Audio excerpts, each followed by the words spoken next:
최근 U20 월드컵에서 매우 뛰어난 활약을 펼치며 발렌시아의 훌륭한 유망주로 거듭난 이강인 선수의 임대 이적설이 대두되고 있습니다. 당장 마르셀리노 감독 체제하의 발렌시아에서 이강인 선수의 자리가 없다고 봐도 무방한 건 사실이에요. 그렇다고 이게 마르셀리노 감독의 잘못도 아니고 이강인 선수의 실력이 부족한 것도 아닙니다. 대부분의 감독들은 자기만의 철학을 가지고 있고 이에 따라 선수를 기용하는데 그냥 여기에 부합하지 않는 것 뿐이죠. 마르셀리노 감독은 주로 4-4-2 포메이션을 사용하는데 양 측면에는 빠르고 전방까지 아우를 수 있는 그런 선수들을 원합니다. 페레이라와 게데스가 주전 경쟁을 펼칠 때도 비슷했죠. 페레이라가 볼을 순환하는 데 있어선 게데스보다 좋은 능력을 가진 게 맞아요. 근데 측면에 국한된 플레이나 부족한 기동력, 전방에서의 미미한 영향력 같은 이유로 게데스가 주전 자리를 차지하게 됩니다. 물론 실력 문제도 있긴 했지만요. 여튼 이강인은 좋은 볼 순환 능력을 가지고는 있지만 직접 드리블로 볼을 운반하거나 최전방까지 전진의 영향력을 행사하는 부분에서는 아직 미숙해요. 중앙 미드필더 자리 역시 파레오 쪽은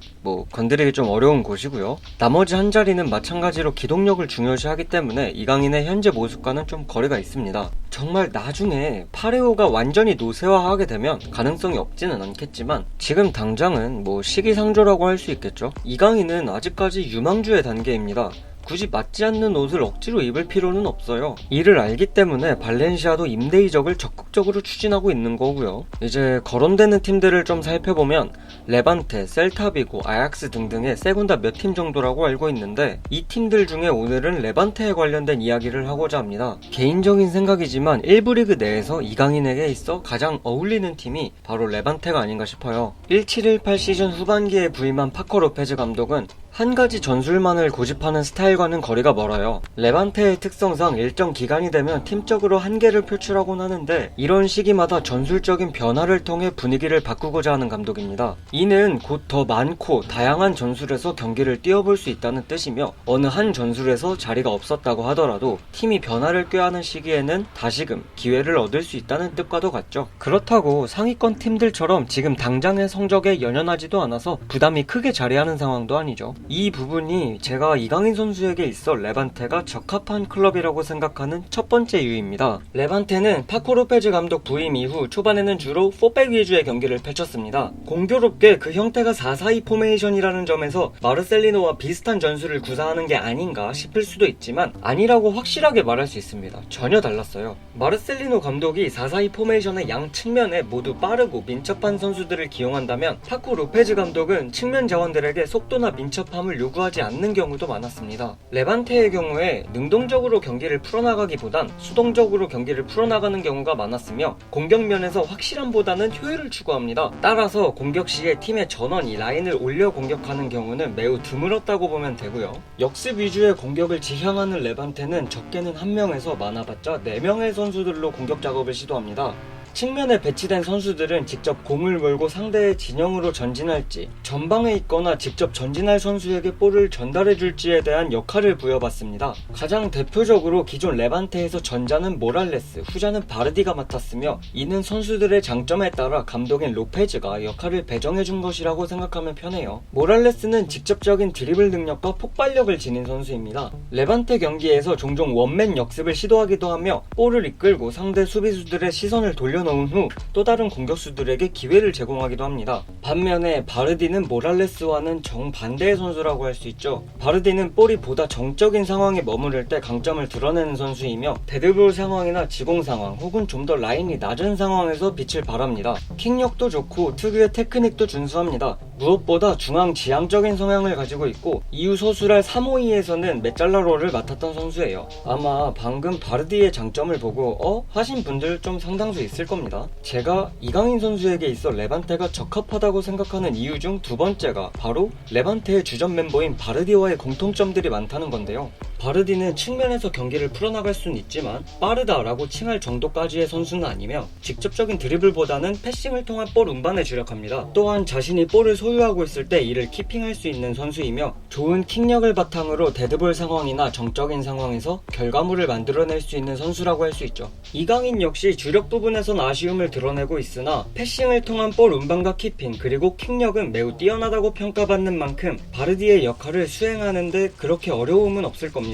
더해서 U20 월드컵 내 정정용 후의 전술 역시 능동적이라기보단 효율에 초점을 맞췄다는 점에서 템포면에서도 크게 차이가 없을 것이며 이 부분은 꽤나 이점으로 작용할 수 있겠죠. 자, 다시 레반테 이야기로 돌아가서 로페즈 감독의 4-4-2 포메이션은 큰 문제점을 가지고 있었어요. 이들은 주로 4명의 수비진과 4명의 미드필더진으로 두 줄 수비를 구성했는데 수비에 있어서 단단하다는 느낌을 받기는 어려웠죠. 기본적으로 수비에 뚜렷한 강점을 지닌 선수들이 아니었고 이에 따라 측면에서의 고립 또한 측면에 배치된 2명의 선수들로 행하기에는 어려웠으며 이를 보완하기 위해선 앞쪽에 스트라이커 2명까지 수비에 가담을 해야만 했습니다. 문제는 이렇게 될 경우 전체적인 역습의 시작 지점이 극도로 낮아지게 되고 공격의 날카로움은 사라질 수밖에 없었죠. 모랄레스나 마르띠의 슈퍼플레이가 아니었다면 레반테는 공격에 있어 어려움을 겪어야만 했습니다. 한마디로 공격에 치중하든 수비에 치중하든 이것을 결과로 이어지게 하는 모습이 매우 부족했었던 레반테였죠. 결국 로페즈 감독은 기존의 투톱을 유지하되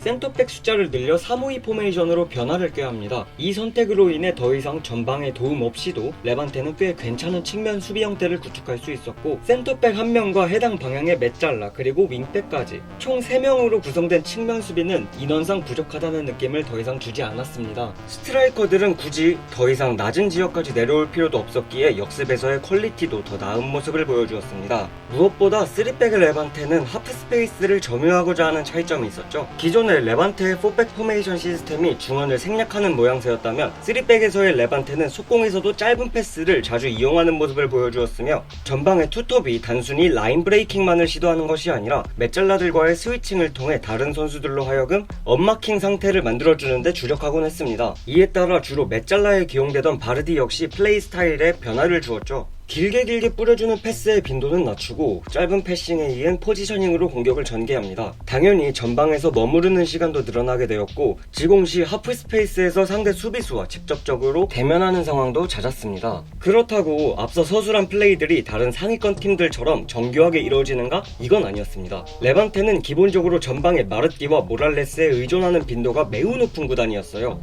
마르띠의 경우에는 점차 그 영향력이 줄어들기는 했지만 모랄레스는 시즌 내내 했으며 다른 선수들은 전방에 위치한 선수들의 움직임에 맞춰 플레이하는 상황이 대부분이었습니다. 즉 이강인이 바르디의 역할을 맡았을 때 생각보다 많은 부담을 짊어지지는 않을 거라는 거예요. 물론 수비적으로는 상대를 측면에 몰아넣고 상대를 고립시켜야 하는 비교적 중요한 역할에 속하지만 이 부분은 이강인이 1부 리그의 미드필더로 성장하기 위해선 필수적으로 개선하는 부분 중 하나이기 때문에 차라리 부담감이라도 덜한 레반테에서 성장시킬 수 있다면 오히려 긍정적으로 작용할 수 있다고 생각하고요. 또한 팀의 빌드업에 계속적으로 기여하면서 점차 파레오의 역할을 간접적으로나마 경험해볼 수 있다는 점 역시 유망주에게 있어 매우 매력적인 조건이 아닌가 싶습니다. 마지막으로 로페즈 감독은 시즌 극후반 3백에서 다시 4백으로 회귀하는 모습을 보였습니다. 주로 4-3-3의 형태를 띄었는데 그는 시즌 초반 4-4-2 포메이션을 구축했을 때에도 경기 중 수차례 4-3-3 혹은 4-3-1-2로의 변화를 꾀한 바 있어요. 때문에 표면적으로는 4-3-3처럼 보여도 실제 좌측 윙포워드 모랄레스는 주로 중앙으로 좁혀 들어오고 좌측 메잘라인 바르디가 넓게 벌림과 동시에 우측 윙포워드인 제이슨의 전진을 그다지 요구하지 않으면서 기존의 4-4-2와 비슷한 모습을 보여주곤 했습니다. 이 경우 이강인은 윙포워드와 메잘라 모두 기용 가능 범위 내로 들어갈 수 있습니다. 제이슨 역시 측면 퀄리티를 직접적으로 살려줄 수 있는 선수는 아니었으며 빈 공간을 향해 전진하거나 빠른 타이밍에 박스로 볼을 투입하는 등 전형적인 윙포워드의 모습은 아니었으니까 말이죠. 정리하자면 이강인이 레반테에서 경쟁해야 될 자리는 4-4-2에서의 측면 미드필더, 3-5-2에서의 메잘라,